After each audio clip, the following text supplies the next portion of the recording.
nga kasimanwa, padayon ng konstruksyon sa bago nga police station kag Wilkinson diri sa EB Magalona. Aton pamatian ang detalye gikan sa report. Salamat, Angkor. Ari kita subong sa lugar sa ginapatindog nga police station.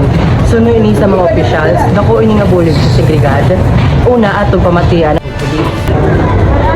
Ang mabulit sa police station sa mga pumuloy sa EB Magalona matapos Una sa kanan ng hapon, ang mabulis ng bagong police station,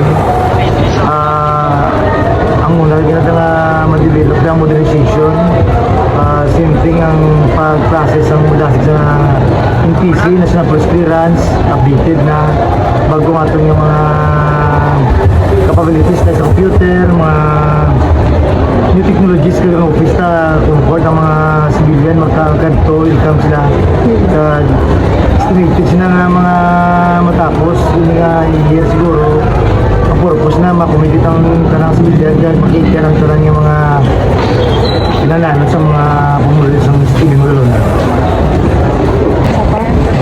As sa ka-youth leader kag residente diri sa Sarabia, dako ginapasalamat namon kag ginapakayo ng amon niya police station kag ang amon niya Wilkinson. Dako ini nga bulig para sa mga kabataan kag tigulang labi na gid sa mga residente ka EB Magalona. Hindi lang inis building kundi simbolo ini sang suporta kag proteksyon. Good afternoon. Pwede ka naman ma-interview ko dali lang ng Media. Hindi mo lang, ano ang mabulig sa police station sa buong ang Wilkinson para sa iyo?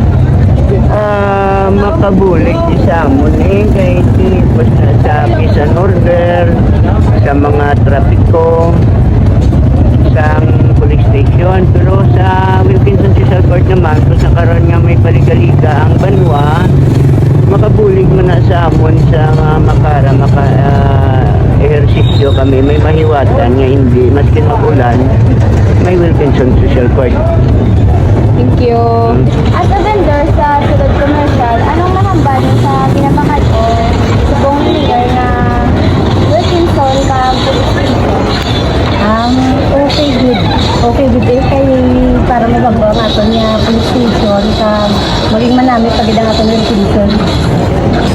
Base sa mga gitambal sa Sarabiahanon, ako hindi nga bulig ang ini nga proyekto, ginalauman ini nga matapos ini nga tuig, kag ginasuportahan ini sa komunidad. Salamat, reporter. Isa ini ka proyekto nga magadugang sang dugang nga seguridad sa EB Magalona. Sa liwat, ako si Rihanna Faith V. Bulinas, maayong hapon sa inyong nga tanan.